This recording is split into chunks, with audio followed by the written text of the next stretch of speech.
millionaire CEO didn't know he had a child until a humble mother brought her 6-year-old daughter to a job interview. The little girl ran to hug him and said 3 words that broke his heart. Before we dive into the story, drop a comment below and tell us where you're watching from. Enjoy the story. The morning sun filtered through worn curtains as Melissa Parker rushed around her small apartment. The clock on the wall seemed to tick louder with each passing minute, a constant reminder that she was running late. Today wasn't just any day. It was the day of her interview at Reed Enterprises, a position that could finally turn their financial situation around. "Sophie, honey, have you brushed your teeth?" she called out, frantically buttoning her only presentable blouse. The fabric was slightly faded from too many washes, but it was clean and professional enough. "Yes, Mommy," came a small voice from the bathroom, followed by the appearance of 6-year-old Sophie, her dark curls still tangled despite Melissa's earlier attempts to tame them. Melissa knelt down, quickly running a brush through her daughter's hair one more time. "Remember, Mrs. Jenkins will be here any minute to watch you while I go to my interview." Sophie's green eyes, startlingly bright and expressive, looked up at her mother. "Can I come with you? I'll be super quiet. I promise." "Not today, sweetie. This is a very important meeting." Melissa tucked a strand of hair behind Sophie's ear, marveling as she often did at those remarkable eyes, so like her late friend Rebecca's. The phone rang, interrupting their moment. Melissa's heart sank as she listened to Mrs. Jenkins apologizing, explaining that she had woken up with a terrible flu and couldn't possibly watch Sophie today. After hanging up, Melissa sat on the edge of the bed, mind racing. She had already rescheduled this interview once. Canceling again would surely cost her this opportunity, and they desperately needed the income. Their rent was already 2 weeks overdue. "Is everything okay, Mommy?" Sophie asked, climbing onto the bed beside her. Melissa forced a smile. "Change of plans, sweetie. Looks like you're coming with me after all." 30 minutes later, they stood before the towering glass headquarters of Reed Enterprises. The building seemed to touch the clouds, its sleek design intimidating in its perfection. Melissa squeezed Sophie's hand. "Remember what we talked about? You'll sit quietly in the waiting area with your coloring books. This is very important, Sophie." Sophie nodded solemnly. "I know, Mommy. I'll be good." As they entered the vast marble lobby, Melissa couldn't help feeling out of place. Executives in tailored suits strode purposefully across the floor, their leather shoes clicking confidently on the polished surface. She smoothed her second-hand skirt, wishing she had something better to wear. At the reception desk, a perfectly groomed woman looked up with a practiced smile. "Good morning, how may I help you?" "Melissa Parker. I have an interview with Mr. Reed at 9:30. The receptionist's eyes flickered briefly to Sophie before returning to her computer. "Yes, Ms. Parker, however, I don't see a note about bringing a child to the interview." Melissa swallowed hard. "My babysitter canceled last minute. I assure you she'll be no trouble." After a moment's hesitation, the receptionist nodded and handed them visitor badges. 18th floor. Mr. Reed's assistant will meet you there." The elevator ride seemed endless, Sophie bouncing slightly on her heels with excitement while Melissa mentally rehearsed her responses to potential interview questions. When the doors finally opened, they were greeted by a sleek reception area with the Reed Enterprises logo prominently displayed on the wall. A young man in a crisp suit approached. "Ms. Parker, I'm James, Mr. Reed's executive assistant. Mr. Reed, we'll see you shortly." His gaze dropped to Sophie. "And who's this?" "This is my daughter, Sophie. My childcare fell through at the last minute." James frowned slightly. "Mr. Reed's schedule is extremely tight today. Children aren't typically allowed in executive interviews." "Please," Melissa said, lowering her voice. "I'm a single mother and I really need this job. She has coloring books and will be perfectly quiet in the waiting area." After a moment's consideration, James nodded. "Very well. Please have a seat. I'll come get you when Mr. Reed is ready." Melissa settled Sophie in a plush chair with her coloring book. "Remember, stay right here. Don't move until I come back." Sophie nodded, already opening her crayons. I promise, Mommy. 20 minutes later, James returned. Mr. Reed will see. You now, Miss Parker. With one last reassuring look at Sophie, who was contentedly coloring, Melissa followed James down a corridor to a large corner office. The view of the city was breathtaking, but Melissa barely noticed it, her attention immediately drawn to the man standing behind an imposing desk. Ethan Reed was taller than she expected, with dark hair perfectly styled and piercing blue eyes that seemed to evaluate her worth in seconds. His tailored navy suit probably cost more than her entire wardrobe. Ms. Parker, he said, his voice deep and controlled. Please, have a seat. The interview began professionally enough. Ethan asked pointed questions about her experience, her skills, her reason for wanting to join Reed Enterprises. Melissa answered confidently, years of determination giving her strength despite her nervousness. Your resume shows a gap of almost 7 years, Ethan noted, looking up from the paper. Can you explain that? Yes, sir. I became the guardian of my daughter after her birth and chose to work freelance positions that allowed me to be home with her. Now that she's in school, I'm eager to return to full-time work. Ethan seemed about to ask another question when the office door suddenly burst open. Sophie stood there, her coloring book clutched in one hand, having escaped the receptionist who now appeared behind her, apologizing profusely. I'm so sorry, Mr. Reed. She slipped away when I was answering a call, but neither Ethan nor Melissa heard the rest of the explanation, because at that moment, Sophie's eyes locked onto Ethan's face. The little girl froze, her mouth forming, a perfect O of surprise. Then, inexplicably, her face lit up with pure joy. Daddy, she cried out, dropping her coloring book and running straight toward Ethan. Daddy, it's you. The room went completely still. Melissa felt the blood drain from her face as Sophie threw her arms around a shocked Ethan Reed's legs. For his part, Ethan stood rigid, staring down at the child with an expression of complete disbelief. When he finally looked up at Melissa, his eyes had turned cold as ice. What? He said in a dangerously quiet voice. Is the meaning of this? Ethan's eyes hardened as he stared at Melissa over Sophie's head. His mind raced through possibilities, none of them favorable. The timing, just weeks before his merger announcement and months before his wedding to Victoria, seemed calculated. Ms. Parker, he said, voice dangerously controlled. I'd appreciate an explanation. Now.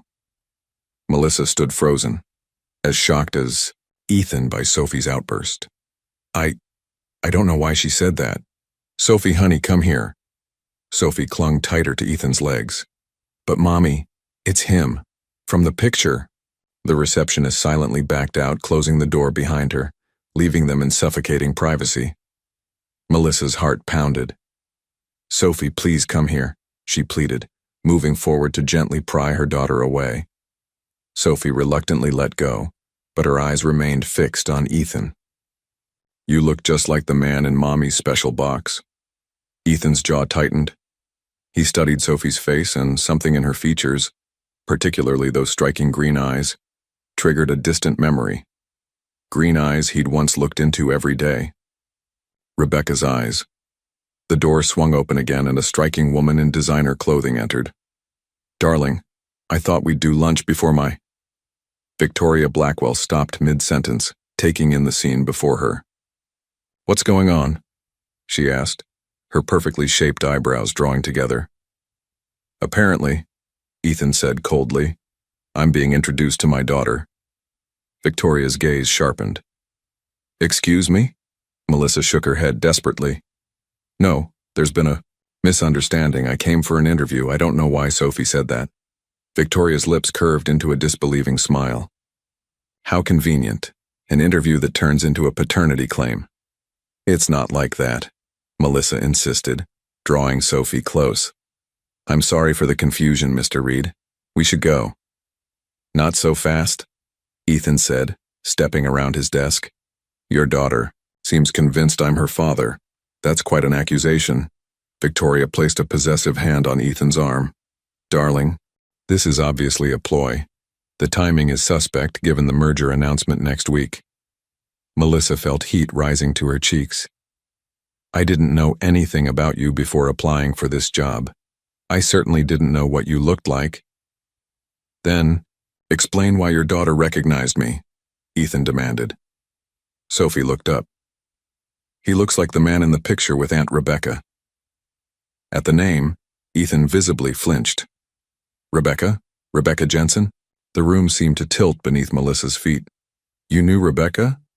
Answer my question first, Ethan countered. Victoria interjected. This is ridiculous. We should call security. No, Ethan said sharply. I want answers. He knelt to Sophie's eye level. Who is Rebecca to you? Before Sophie could answer, Melissa spoke.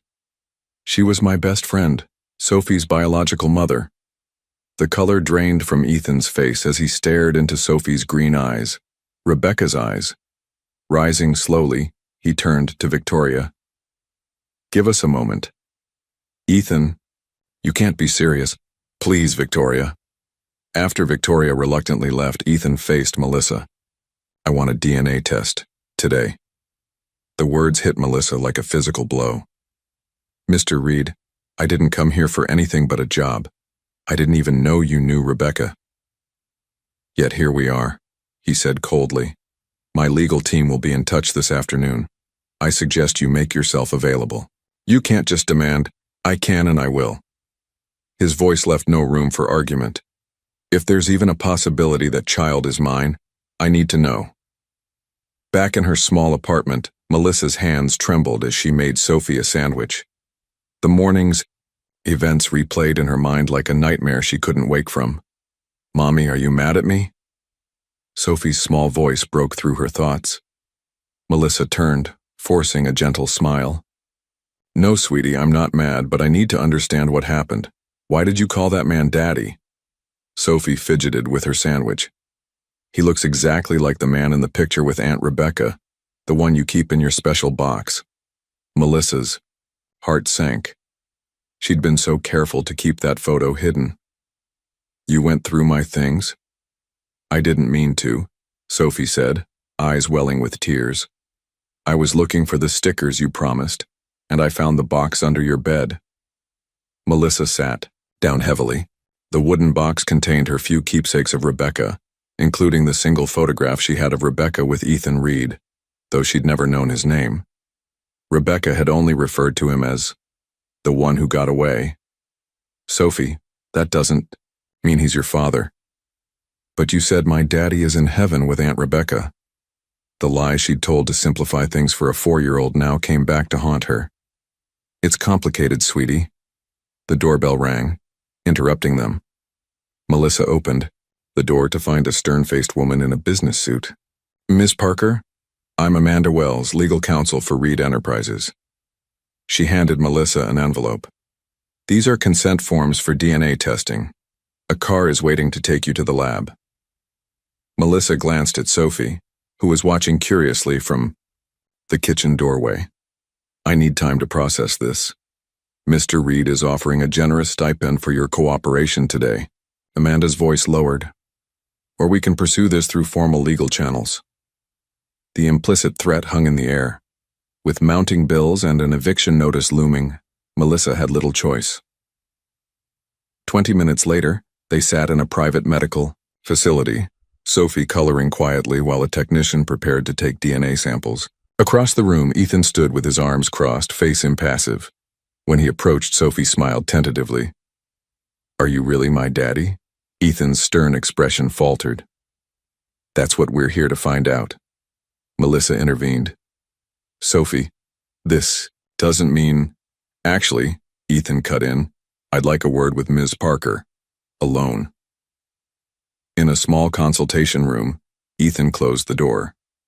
I want the truth. All of it. Melissa met his gaze steadily. Rebecca was my best friend since college. She died in childbirth. I adopted Sophie as I promised her I would.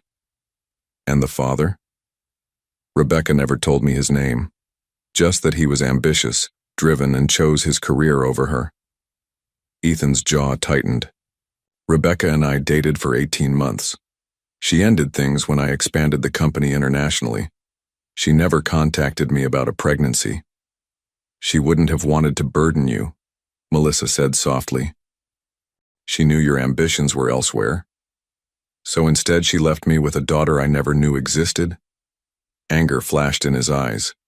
She was protecting Sophie from feeling unwanted. And now you're here, coincidentally applying for a job at my company? I had no idea who you were until today, Melissa insisted. I'm not after your money, Mr. Reed.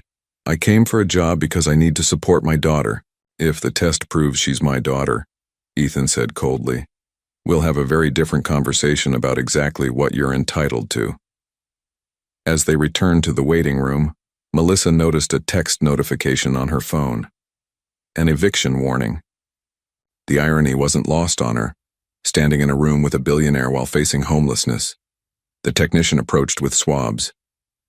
We'll have preliminary results in 48 hours. 2 days that would change everything. Victoria paced Ethan's penthouse living room, her heels clicking rhythmically against the marble floor. This is clearly a ploy to extort money from you. The timing is too perfect with the merger announcement next week. Ethan stood by the floor-to-ceiling windows, staring out at the city skyline. The events of the day had left him shaken, though he'd never admit it aloud. You didn't see her eyes, Victoria, he said quietly. They're exactly like Rebecca's. Victoria stopped pacing. So she has green eyes. That proves nothing. Millions of people have green eyes. Not like these. He turned to face her. And the photo Sophie mentioned. A photo can be manipulated. This Melissa woman could have planned this for months. Ethan ran a hand through his hair. To what end? Apply for an entry-level position and hope her daughter recognizes me from a photo? For $20 million, people have concocted far more elaborate schemes, Victoria replied, referencing his net worth as reported in last month's Forbes. His phone buzzed with a text from his private investigator. Background report on Melissa Parker ready. Sending now. Minutes later, Ethan was reading through the detailed report. Melissa Parker, 32. Bachelor's degree in business administration. Former marketing coordinator until 6 years ago when she suddenly switched to freelance work. No criminal record. Currently 3 weeks behind on rent for a small 2-bedroom apartment in a modest neighborhood. Multiple small loans. No suspicious financial transactions or unexplained income. She's drowning in debt, Ethan murmured. Victoria peered over his shoulder. Perfect motive for a con. Or she's genuinely struggling as a single mother. Ethan couldn't shake the memory of Sophie's face lighting up when she saw him. That wasn't rehearsed. It was pure, genuine recognition. The next morning, unable to concentrate at work, Ethan made an impulsive decision. He had his driver take him to the address from the report, a worn apartment building far from his usual haunts. He watched from his car as Melissa emerged with Sophie, both bundled against the morning chill. There was no pretense in how Melissa knelt to fix Sophie's scarf, or the loving way she brushed hair from the girl's face. They walked to a nearby bus stop, Melissa checking her watch anxiously. Later that day, his lawyer called. The preliminary DNA results are in. Would you like me to email them or deliver in person? Email them, Ethan said, heart pounding. The attachment took seconds to download but felt like hours. He read the results twice, then sat back in his chair, the world tilting beneath him. 9% probability of paternity. Sophie was his daughter. His phone rang again. Victoria. He let it go to voicemail. His mind raced through implications. A child. His child. A daughter he never knew existed, being raised in near poverty while he lived in luxury. He called his lawyer back. Draw up papers. I want to establish paternity rights, visitation, child, support, everything. And Ms. Parker? Ethan paused. Set up a meeting. Tomorrow. Both legal teams present. That evening, as Victoria discussed wedding plans, Ethan remained distant, his thoughts on a little girl with green eyes who had recognized him instantly. Are you even listening? Victoria demanded. I'm sorry. What were you saying? She studied his face. The test results came back, didn't they? What did they show? Ethan met her gaze directly. She's mine, Victoria. Sophie is my daughter. Victoria's expression hardened.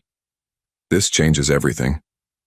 Yes, Ethan agreed, though they likely meant very different things. It does. He's here, Melissa whispered to herself as the sleek black car pulled up outside her apartment building. She'd been watching from the window since dawn, unable to sleep after receiving the DNA results and meeting request. Sophie looked up from her cereal. Who's here, Mommy? No one, sweetie. Mrs. Wilson from next door will watch you for a couple hours while I go to a meeting. Sophie pouted. Is it about the man from your interview? The one with my eyes? Melissa's heart clenched. She still hadn't found the right words to explain this situation to her daughter. Yes, it's about him. We need to talk about some grown-up things. After settling Sophie with their elderly neighbor, Melissa descended to meet Ethan. She'd chosen her most professional outfit, a simple navy dress that had seen better days but was still presentable. Ethan stood beside his car, impeccably dressed in a charcoal suit. His face betrayed nothing as she approached. Ms. Parker, he said formally. Mr. Reed. She matched his tone. The drive to his lawyer's office was silent and tense. Melissa stared out the window, acutely aware of the vast difference between their worlds. They might share a connection through Sophie, but everything else about them existed in different universes. The law firm occupied the top floor of a downtown high-rise. In a conference room with panoramic views, two lawyers waited with documents arranged in precise stacks. Let's get straight to the point, said Ethan's attorney, a sharp-eyed woman named Gloria Winters. These papers establish Mr. Reed's paternity, writes and outline a proposed arrangement for custody, visitation, and financial support. Melissa's court-appointed attorney, a young man who seemed overwhelmed by the surroundings, reviewed the documents carefully. This is extremely generous, he said, eyebrows rising at the figures. Melissa leaned forward. May I see? The child.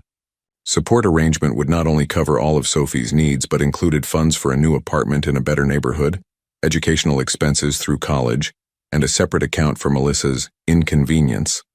She looked up at Ethan, who watched her with an unreadable expression. Why? She's my daughter, he said simply. I take care of what's mine. Something in his phrasing made Melissa bristle. Sophie isn't a possession. Obviously. But she deserves the benefits of my name and resources. And what about you? What role do you want in her life? Ethan cleared his throat.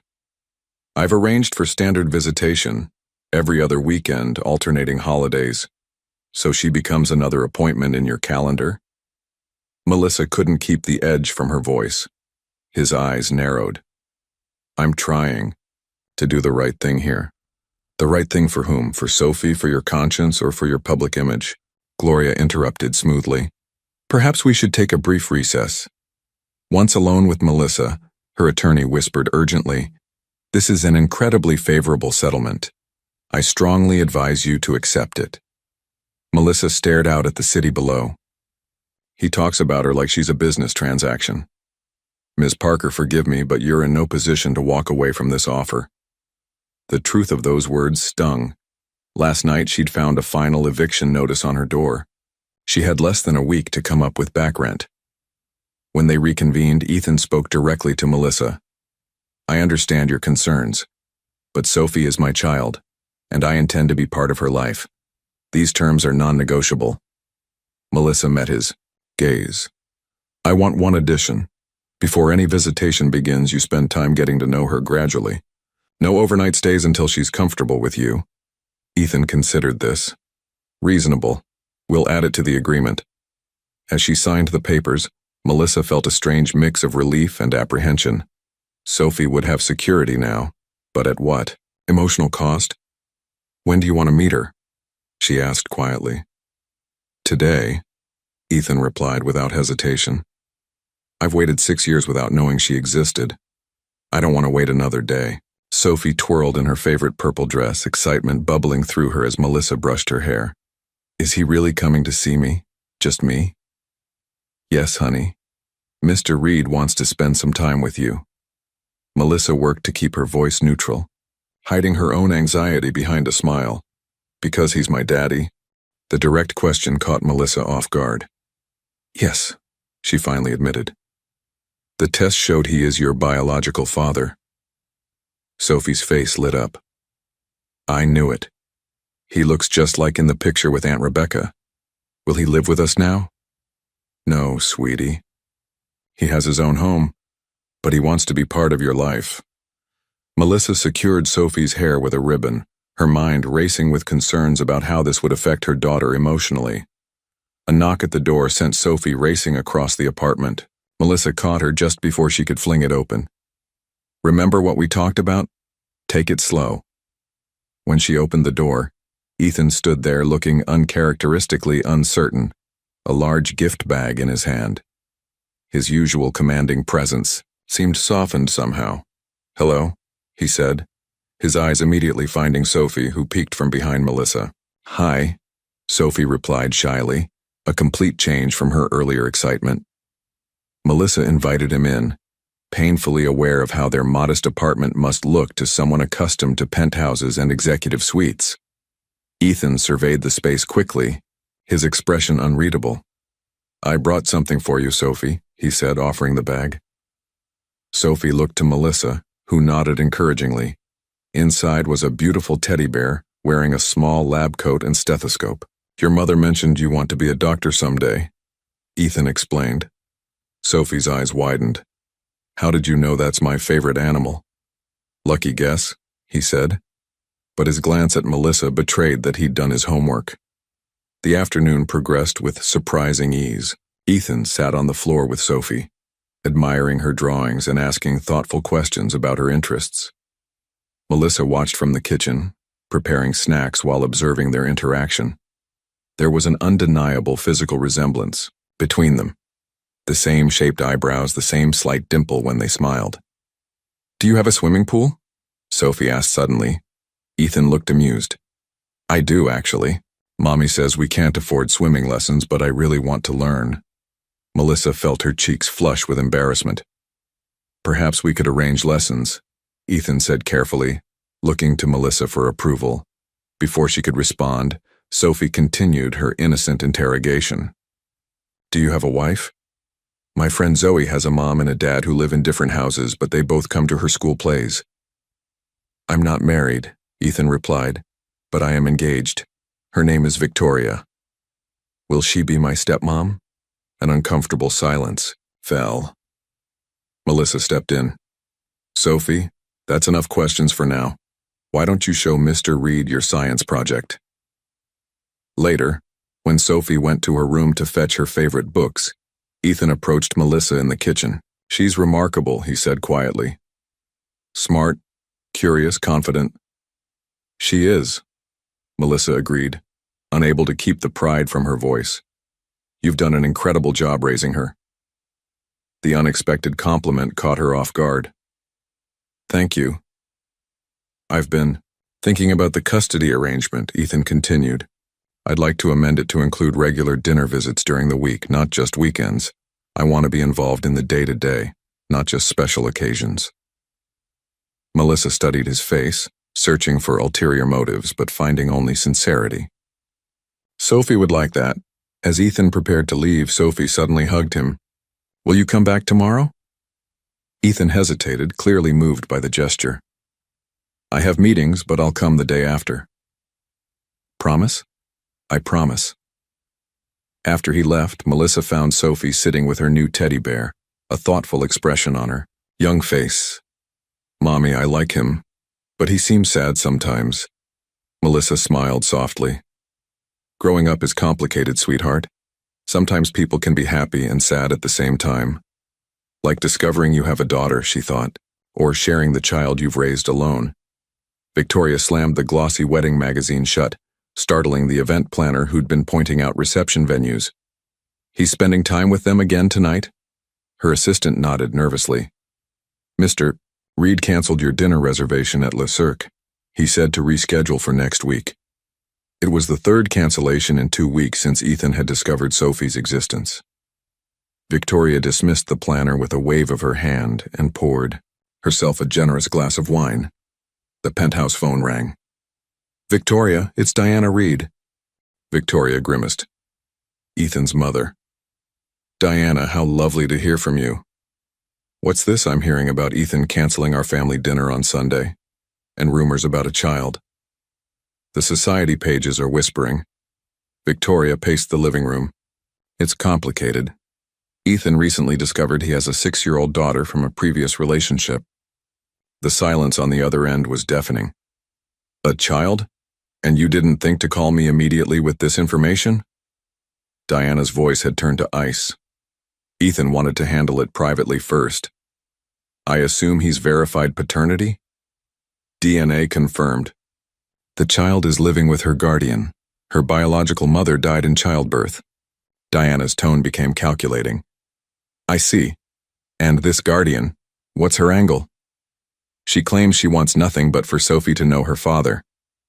"Everyone wants something, Victoria. Find out what it is." The line went dead. Across town, Ethan sat at Melissa's modest kitchen table, helping Sophie with her math homework while Melissa prepared dinner. The domestic scene felt surprisingly natural. "You're really good at math," Sophie said, looking up at him with admiration. "I've always liked numbers. They make sense even when people don't." Melissa set a simple pasta dish on the table. "Dinner's ready." As they ate, Sophie chattered about school and friends, occasionally asking Ethan questions about his childhood. He answered carefully, conscious of the vast difference between his privileged upbringing and Sophie's more modest life. "Can I come see where you work sometime?"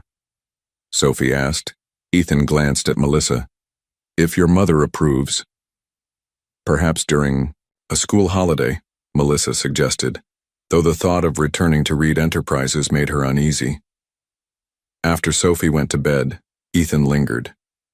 "Thank you for tonight," Melissa nodded, gathering dishes. "Sophie enjoys your visits. And you? How do you feel about all this?" She paused, surprised by the personal question. "Honestly, I'm still adjusting. Everything's changing so quickly. I've been meaning to discuss the housing situation." Ethan leaned against the counter. "This neighborhood isn't ideal for Sophie. I've found a condo in a good school district." "We don't need your charity," Melissa interrupted. "It's not charity. It's providing for my daughter. By uprooting her from everything familiar." Ethan's phone buzzed with a text. His expression darkened as he read it. "I need to go. There's an issue at the office." After he left, Melissa checked her email and found a message from a local reporter, seeking comment on your relationship with Ethan Reed and his newly discovered daughter. Deadline tomorrow. Panic surged through her. How had they found out? Meanwhile, Ethan confronted Victoria in his penthouse. "You leaked the story to the press? Don't be dramatic. I merely mentioned to Diana that you've been distracted with personal matters. And she went straight to her society friends." Ethan ran a hand through his hair. "This is exactly what I was trying to avoid. If you're going to be a father too..." "This child people will find out eventually. On my terms, not through gossip columns." Victoria stepped closer. "You've canceled our plans 5 times in 2 weeks. You're never home. What am I supposed to think? I'm trying to build a relationship with my daughter. And what about us? What about our wedding in 3 months? Your precious Sophie is taking over your entire life." Ethan met her gaze coolly. "She's my child, Victoria. She will always be a priority. Above me, above our future. If that's how you see it, perhaps we need to reconsider that future." The words hung between them like a gauntlet thrown. Outside, thunder rumbled as a storm approached, echoing the tension within. "Billionaire CEO discovers secret daughter," screamed the headline on the business section of the morning paper. Accompanying it was a grainy photo of Ethan exiting Melissa's apartment building, clearly taken with a telephoto lens from across the street. Melissa stared at the article in horror. The story painted her as a calculating single mother who had orchestrated a surprise reunion between Ethan and his unknown child, just weeks before his high-profile wedding, to socialite Victoria Blackwell. "Mommy, why is your picture in the newspaper?"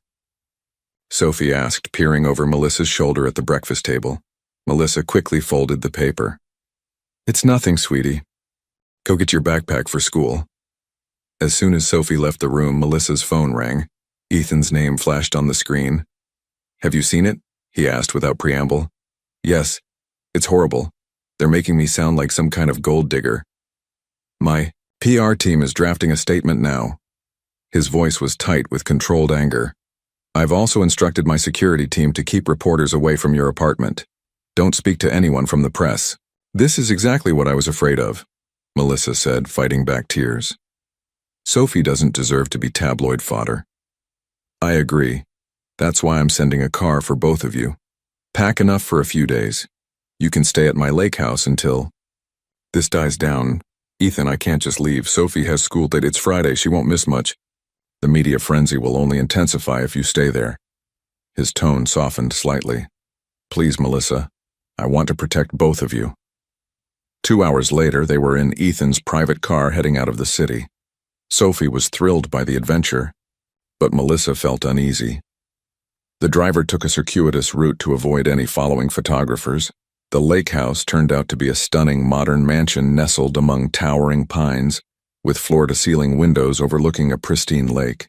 Sophie ran from room to room in excitement while Melissa stood in the great room, feeling completely out of place among the designer furniture and original artwork.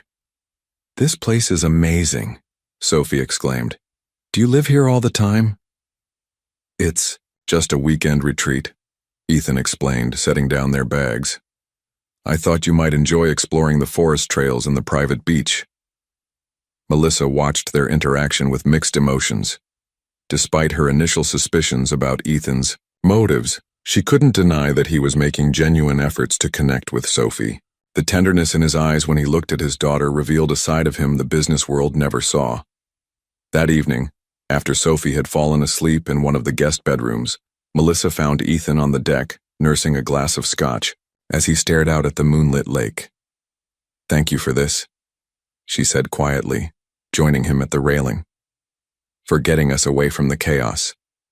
It's my fault the chaos exists in the first place. He didn't look at her. My life has always been a public spectacle, but I never wanted that for Sophie. Or for you. Have you spoken to Victoria? Melissa asked carefully. A muscle tightened in his jaw. She's not pleased with the situation or the headlines. I can imagine. Ethan turned to face her. I need to know something, Melissa.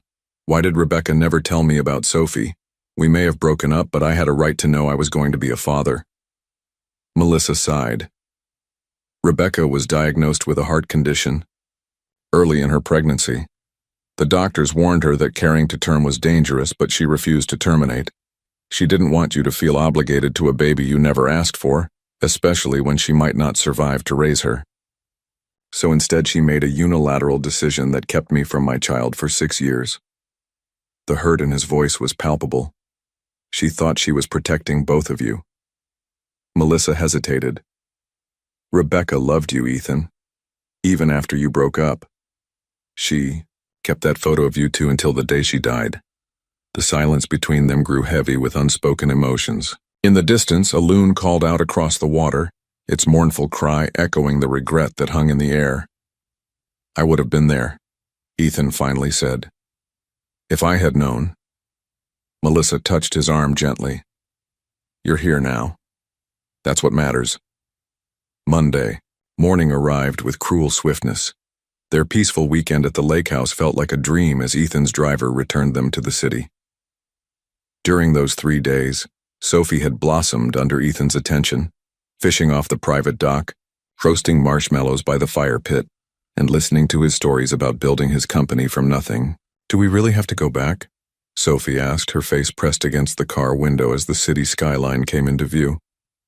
You have school, sweetheart, Melissa reminded her, and Mr. Reed, your father, has important meetings.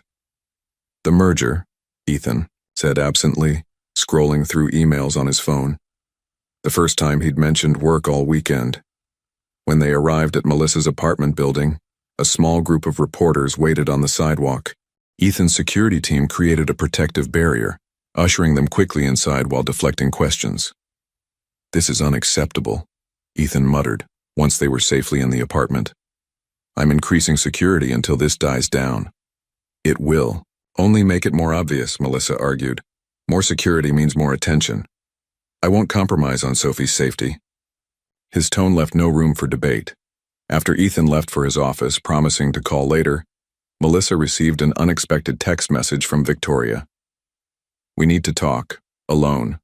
Le Méridien Hotel, 3 p.m. Melissa hesitated.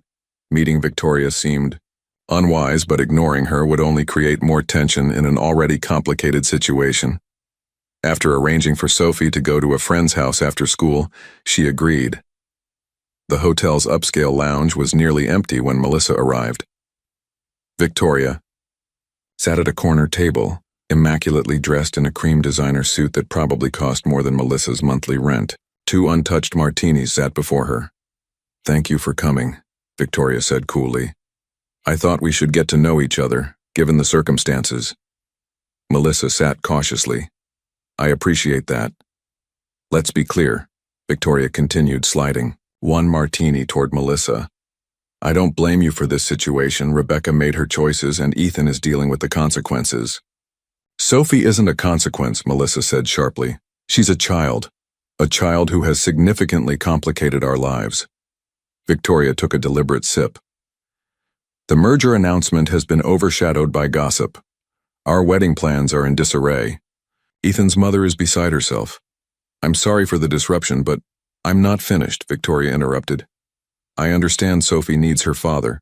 What I don't understand is why that requires Ethan spending every free moment with you both." Melissa stiffened. "I've never encouraged anything beyond co-parenting. Yet he came back from your little lake house getaway completely changed." Victoria's perfectly manicured fingers tightened around her glass. "He's postponed our wedding, planning meetings twice. That's between you and Ethan." "Is it?" Victoria withdrew an envelope from her purse. "I'm prepared to offer you a very generous arrangement, enough to relocate to a lovely home in any city of your choosing, preferably at some distance. Sophie would still see Ethan on holidays and summer breaks." Melissa stared at the envelope, in disbelief. "You're trying to buy us off?" "I'm offering a solution that benefits everyone. Sophie gets financial security, you get a fresh start away from tabloid attention, and Ethan fulfills his paternal obligations without disrupting the life we've planned. Sophie needs her father in her daily life, not as a holiday visitor." Victoria's expression hardened. "Consider carefully before rejecting my offer. Ethan built his empire through single-minded dedication. Do you really believe he'll maintain this enthusiastic father routine once the novelty wears off?" Melissa stood abruptly. "I think this conversation is over." "One more thing," Victoria called as Melissa turned to leave. "Ethan doesn't respond well to ultimatums or manipulation. Whatever influence you think you have over him, remember who he chose to build his future with." Outside, Melissa's phone buzzed with a text from Ethan. "Dinner tonight? I want to discuss school options for Sophie." She stared at the message, Victoria's warning echoing in her mind. Was she naive to believe Ethan's commitment would last? Or was Victoria simply desperate to maintain control? Either way, Sophie's heart hung in the balance of their decisions. Ethan arrived at Melissa's apartment that evening with a folder tucked under his arm. Sophie greeted him with an enthusiastic hug that still surprised him with its warmth, while Melissa offered a more reserved smile.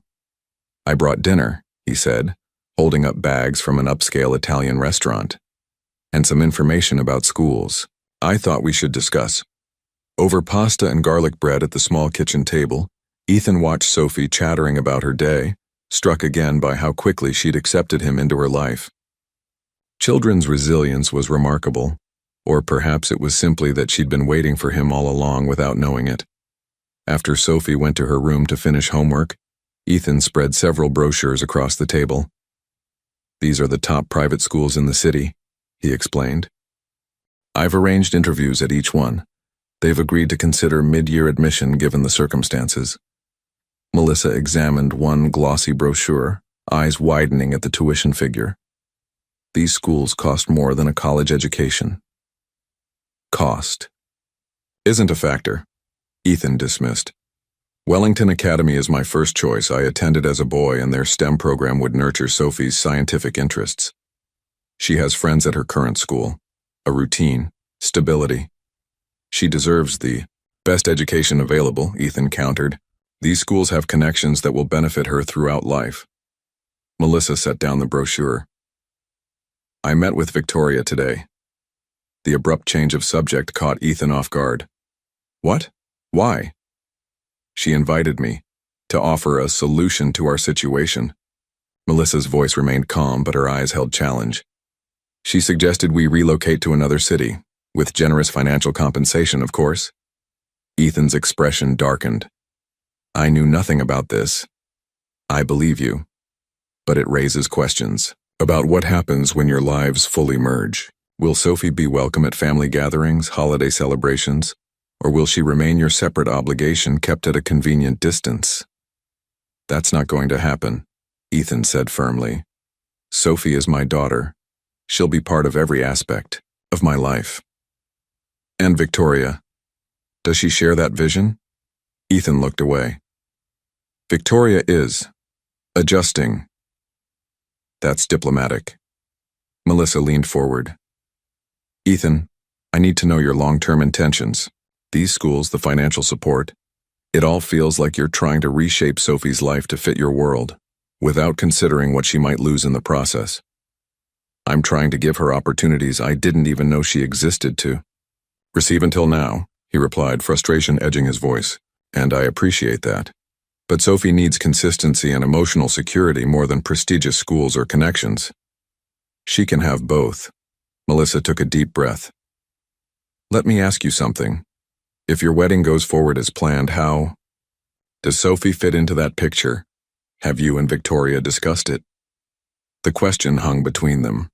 Ethan had deliberately avoided that conversation with Victoria, focusing instead on immediate concerns.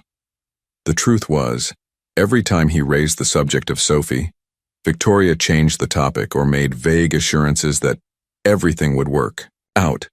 We're figuring it out, he finally said. That's not reassuring, Ethan.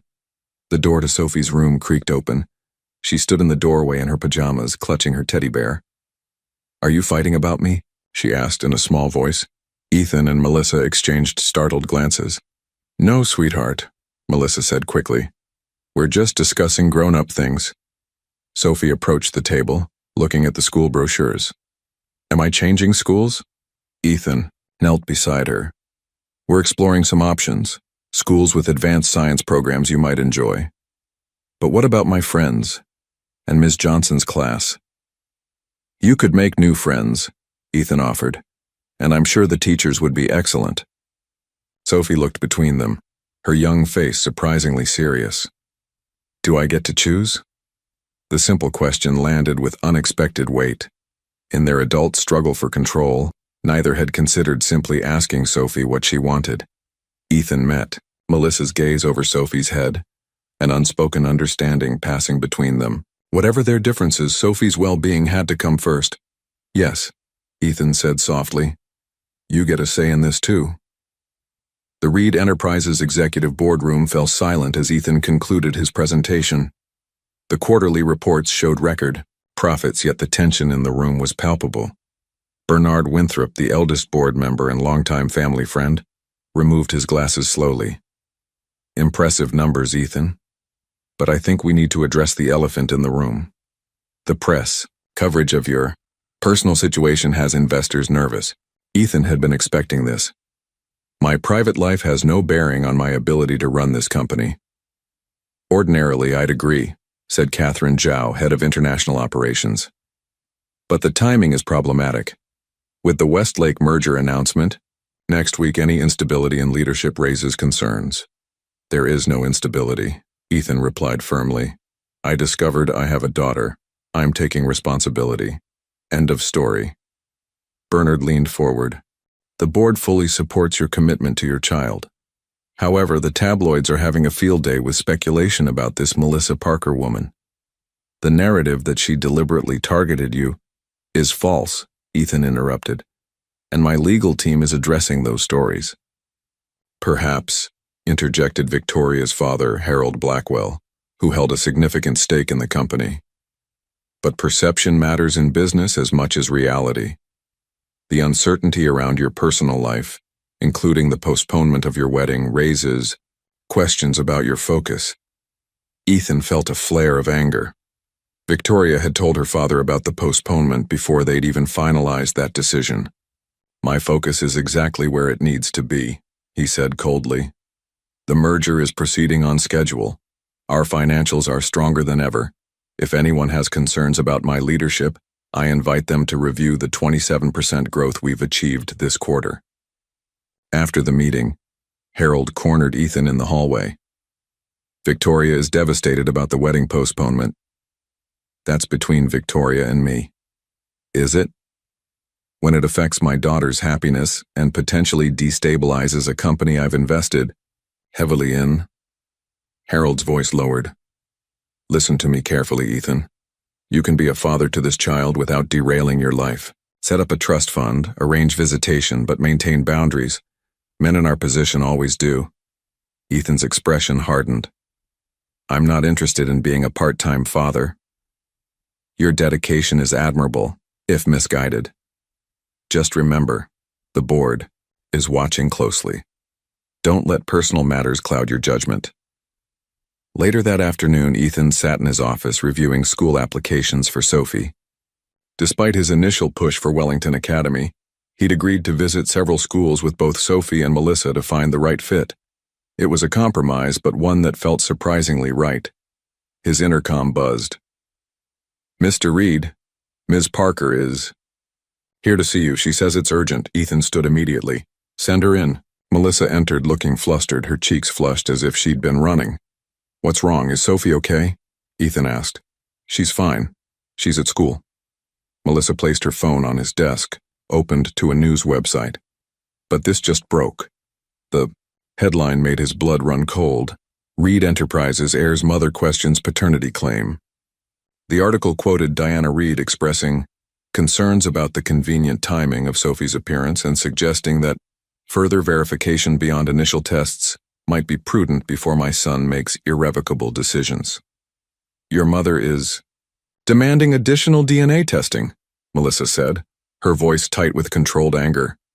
"Sophie's teacher saw this article. The other children are already asking questions." Ethan's jaw clenched. "I had no idea she would do this."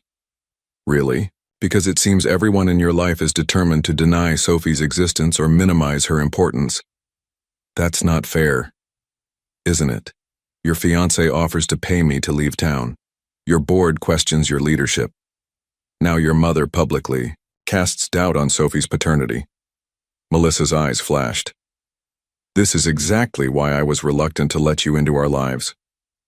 Sophie is just beginning to trust that you'll be there for her. And now she'll hear that her own grandmother thinks she's an imposter." Ethan reached for his phone. "I'll handle this." "How? Another press release? More damage control?" Melissa shook her head. "Sophie needs stability, not drama. Maybe Victoria was right. Maybe a clean break would be better for everyone." The suggestion hit Ethan like a physical blow. "You don't mean that." "I don't know what I mean anymore." Melissa's voice cracked slightly. "I just know I can't let Sophie keep getting hurt." As she turned to leave, Ethan realized with sudden clarity that he was at a crossroads. The carefully constructed life he'd built, the company, the social standing, the strategic relationships, was colliding with something far more fundamental: his daughter's well-being and happiness. And for the first time in his driven, ambitious life, the choice seemed startlingly clear. Ethan's car pulled up to the sprawling estate in Greenwich, Connecticut, where he'd grown up. The Reed family mansion stood imposing as ever, its colonial architecture a testament to old money and tradition. "Are you sure this is a good idea?" Melissa asked from the passenger seat, gripping her purse tightly. "No," Ethan admitted, "but it's necessary." In the back seat, Sophie gazed wide-eyed at the mansion. "Your house is like a castle." "It's my mother's house," Ethan corrected gently. "I grew up here." After Diana's public statement questioning Sophie's paternity, Ethan had made an executive decision. Instead of more press releases or legal maneuvers, he would confront the situation directly. He'd insisted that his mother meet Sophie and Melissa in person. Diana Reed opened the front door herself. Elegant at 65 in a tailored pantsuit, her silver hair swept into a perfect chignon. Her smile froze when she saw Melissa and Sophie exiting the car with Ethan. "I wasn't expecting company," she said pointedly. "That was clear from your press statement," Ethan replied, guiding Sophie forward. "Mother, this is Sophie, my daughter, and this is Melissa Parker, who has raised her since birth." Diana's gaze swept over Sophie, lingering on her eyes. The same distinctive green as Rebecca's. The same shape as Ethan's when he was young. "Come in," she finally said, stepping aside. "Harrison can bring tea to the solarium." The grand foyer echoed with their footsteps as they followed Diana through the house. Sophie stayed close to Melissa, suddenly shy in these overwhelming surroundings. In the sun-drenched solarium, surrounded by Diana's prized orchid collection, they sat in uncomfortable silence until a butler served tea and small cakes. "Sophie," Diana began, her voice softer than before, "do you like school?" "Yes, ma'am," Sophie answered politely. "I especially like science and art." Ethan was the same way. Always building things, taking them apart to see how they worked. A ghost of a smile touched Diana's lips. "He once disassembled my favorite clock. I was furious until I realized he'd actually fixed the mechanism." For the next 15 minutes, Diana asked Sophie gentle questions about her interests and activities. The child gradually relaxed, even accepting a tour of the orchid collection while Ethan and Melissa remained seated. When Sophie was occupied examining a particularly striking purple bloom, Diana turned to them, her voice low. "She's unmistakably yours, Ethan. I see it now. You could have seen it weeks ago if you'd bothered to meet her before issuing public statements," he replied coldly. "I was protecting you. After what Victoria told me about Ms. Parker's background." "Victoria had no right," Melissa interrupted, unable to contain herself. "My background is irrelevant. I've raised Sophie with love and values, despite financial struggles." Diana assessed, Melissa with new interest. "You clearly care for the child. She's my daughter in every way that matters." Ethan placed his hand over Melissa's. "Mother, I need you to understand something. Sophie is my priority now. I've postponed the wedding, because Victoria and I need to resolve how Sophie fits into our future. The board is concerned about my focus, but I've never been more clear about what matters." Diana's expression softened marginally. "You're serious about this?" "Completely. And I won't tolerate anyone, family included, causing Sophie distress or questioning her place in my life." Diana took a measured sip of tea. "I suppose I'll need to issue a retraction, a full apology," Ethan corrected, "and announce your delight in discovering you have a granddaughter." Later, as they prepared to leave, Diana approached Sophie again. "I have something for you." She handed the child a small jewelry box. Inside was a delicate gold bracelet with a tiny orchid charm. "It was Ethan's grandmother's," Diana explained. "Family tradition dictates it passes to the firstborn daughter of each generation." Sophie's eyes widened. "It's for me?" "If you'd like it," Diana said, her voice gentler than Melissa had heard all day. On the drive back to the city, Sophie fell asleep clutching the bracelet box. Melissa glanced at Ethan, who seemed deep in thought. "Your mother surprised me," she admitted quietly. "She surprised me too." Ethan's hands tightened on the steering wheel. "But it's just the beginning. There are still many battles ahead." "Victoria?" Melissa asked, though she already knew the answer. Ethan nodded grimly. "She's been avoiding my call since I postponed the wedding.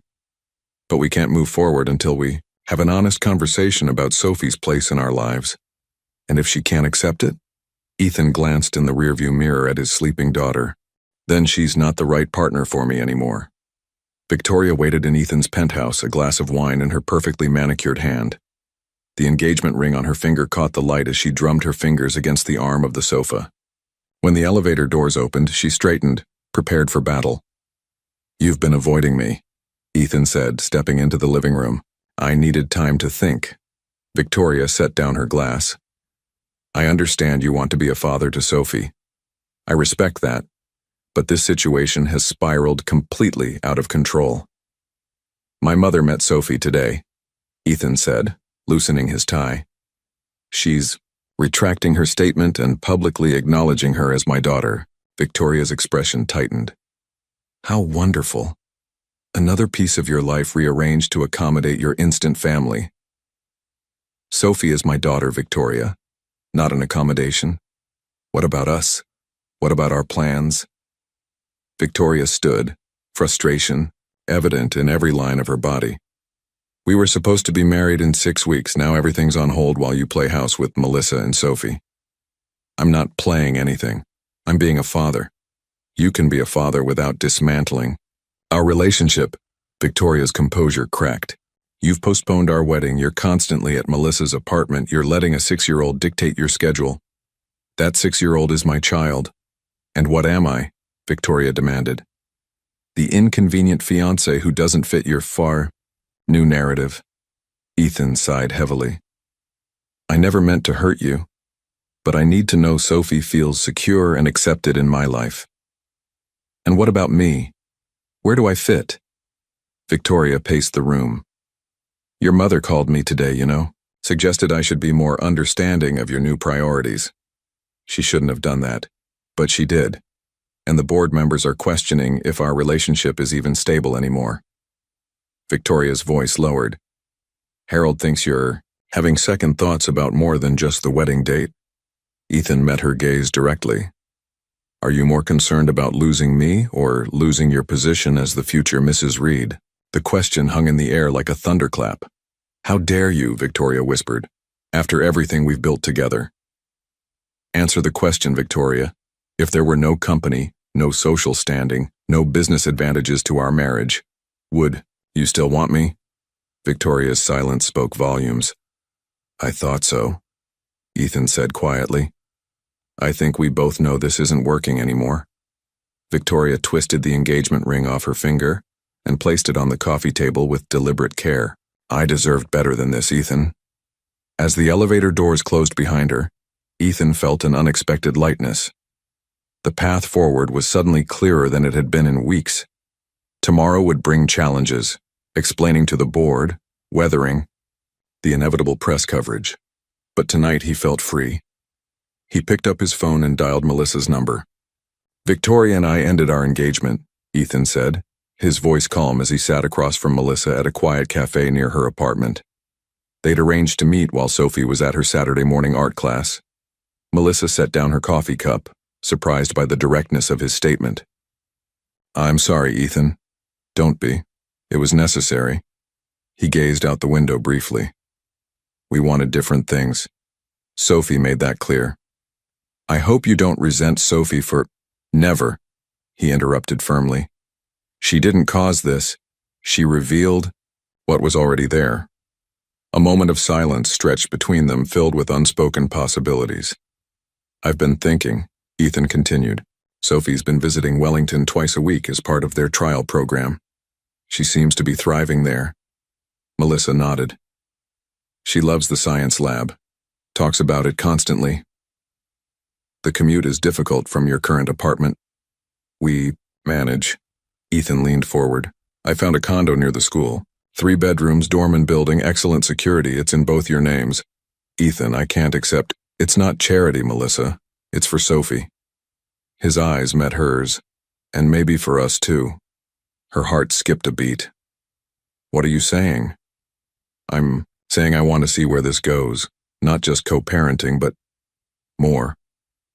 He reached across the table, his fingers brushing hers. If you're willing. Melissa felt a warmth spreading through her chest, unexpected but not unwelcome. I think I am. Outside, snowflakes began to fall, dusting the city in white. A fresh start, just like they were discussing. We should take it slow, she said, for Sophie's sake. Ethan smiled, genuinely happy for perhaps the first time since she'd met him. I've spent my life rushing. I think slow sounds perfect. 6 months later, Central Park bloomed with spring flowers. Sophie ran ahead on the path, her new school uniform replaced by jeans and a t-shirt for the weekend. Her dark curls bounced as she raced toward the playground, calling back to Ethan and Melissa, who walked hand in hand behind her. "She has so much energy," Ethan remarked, watching his daughter climb confidently up the jungle gym. "Always has," Melissa replied with a smile. Even as a baby, she was constantly moving. The past half year had brought profound changes to all their lives. Melissa and Sophie had moved into the condo near Wellington Academy, where Sophie was thriving academically. Ethan had restructured his work schedule to be home by dinner most nights, often helping with homework or simply enjoying family time. The press had eventually lost interest in their story once the initial scandal faded, especially after Diana Reed hosted a lavish party, formally introducing Sophie as her granddaughter. The society pages had moved on to fresher gossip, leaving them to build their relationship in relative peace. "The board meeting went well yesterday," Ethan said, guiding Melissa to a bench with a clear view of the playground. "Third quarter in a row of record growth. I'm not surprised. You seem more focused now, not less." "I am." He squeezed her hand. "Turns out having personal fulfillment makes me better at my job, not worse. Who would have thought?" Melissa laughed softly. Certainly not Victoria. Victoria had relocated to London shortly after the broken engagement, taking a position with a rival company. The business world had expected her to use insider knowledge against Reed Enterprises, but surprisingly, she'd maintained a professional distance, even sending Sophie a birthday card last month. "Have you heard from Rebecca's parents?" Ethan asked. Melissa nodded. "They're coming to visit next month. They want to thank you for the trust fund you established in Rebecca's name." It was the right thing to do. The scholarship will help young women pursue medical research on maternal health conditions. Rebecca would have approved. They sat in comfortable silence, watching Sophie make friends with another child on the swings. The ease between them had developed gradually, built on mutual respect and shared love for their daughter. "I've been thinking," Ethan said finally. "Remember when I said we should take things slow?" "I do. 6 months feels sufficiently slow." He turned to face her. "Sophie asked me yesterday if we were going to be a real family soon." Melissa's heart quickened. "What did you tell her?" "That I needed to ask you first." From his pocket, he withdrew a small velvet box. No grand gesture, no public display. Just the two of them on a park bench with their daughter playing nearby. "This isn't because of Sophie," he said quietly, opening the box to reveal a simple but elegant diamond ring. "It's because somewhere between DNA tests and school tours, board meetings, and bedtime stories, I fell in love with you, Melissa. Your strength, your integrity, your heart. You make me want to be better. As a father, as a man, as a partner." Tears welled in Melissa's eyes. "Are you sure? Your world is so different from mine." "Not anymore," he smiled. "You and Sophie are my world now. The rest is just context." From the playground, Sophie spotted them and waved enthusiastically. They waved back, united in their love for her. "So," Ethan continued, "would you consider making our unconventional family official?" Melissa looked at the ring, then at Sophie, and finally into Ethan's hopeful eyes. She thought of the journey that had brought them here, from a desperate job interview to co-parenting to this moment of possibility. "Yes," she said simply. "I would." As Sophie ran toward them, sensing something important was happening, Melissa reflected on how life's greatest challenges often led to its greatest gifts. 6 years ago, she had promised her dying friend to love and protect a baby girl. Now that promise had expanded to include a family she never expected to find. Ethan slipped the ring onto her finger just as Sophie reached them, throwing her arms around them both. "Are we going to be together forever now?" Sophie asked, her green eyes bright with hope. "Yes, sweetheart," Ethan answered, pulling both Melissa and Sophie close. "Forever." In that perfect moment, the past with all its pain and misunderstandings faded away. What remained was simply love, Complicated, unexpected, and beautifully complete.